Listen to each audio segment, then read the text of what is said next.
A reading from the Gospel of John. After saying this, Jesus was troubled in spirit and declared, "Very truly, I tell you, one of you will betray me." The disciples looked at one another, uncertain of whom he was speaking. One of his disciples, the one whom Jesus loved, was reclining next to him. Simon Peter therefore motioned to him to ask Jesus of whom he was speaking. So, while reclining next to Jesus, he asked him, "Lord, who is it?"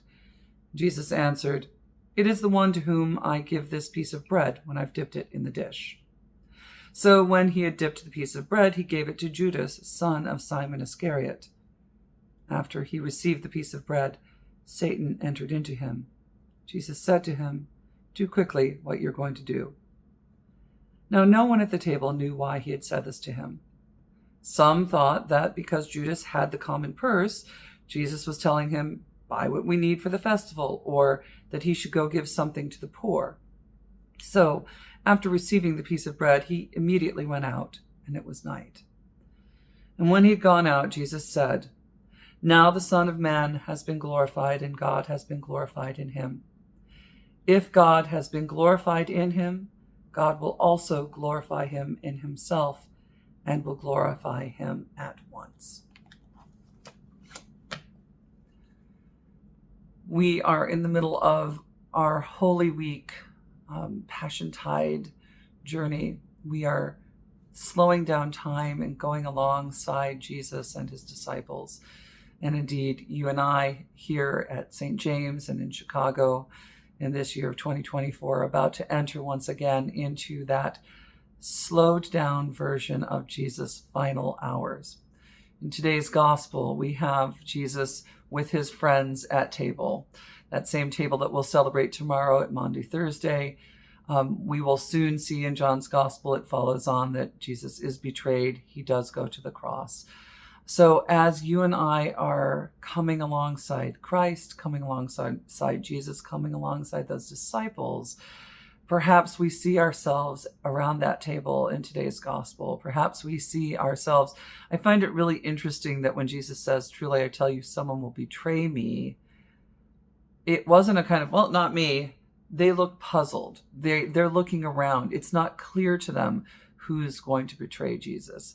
And I have to think, it's read into this a little bit. It's in the other accounts, in the other gospels, but people wondering, well, is it me? Is it me? And so you and I, perhaps in our own time in Lent, perhaps we've spent enough time contemplating our life as we wish it would be, our life as God would have it be, how it stacks up against our lives as they actually are. I hope that that's been a journey of self-discovery and self-compassion. Lent is not about beating ourselves up. Lent is about removing everything between us and the heart of God, everything that keeps us from being fully the person God has created us to be. And perhaps as you have gone along in Lent and done more prayer and reflection and almsgiving and study and all those things, all those practices that we take on in the season of Lent, perhaps you've come to a level of awareness where you, along with the disciples, along with me, might wonder, is it me? Is it I who is going to be the one who betrays you? Certainly hope not. We certainly pray not. And I think my prayer for this day, as we are getting ready to enter into the great 3 days with our wonderful Holy Week preacher, Stuart Hoke, that experienced, soulful, spiritual giant and guide, I hope you will be joining with me Thursday, Friday, Saturday as we hear from Stuart and celebrate this very scene that we hear about today, Christ gathering with his disciples on Thursday, the crucifixion on Friday, the resurrection Saturday night, that you'll be with us in those moments together, that final offering of, is it me? Is it something that I need to bring to the foot of the cross in these final moments of the Lenten and Holy Week and Passiontide journey? And then, of course, that we'll all be able to, in just a few days, celebrate with all the more joy the resurrection, the way that God has brought us through this time of deeper reflection, deeper awareness, and with a deeper awareness of God's love for us all.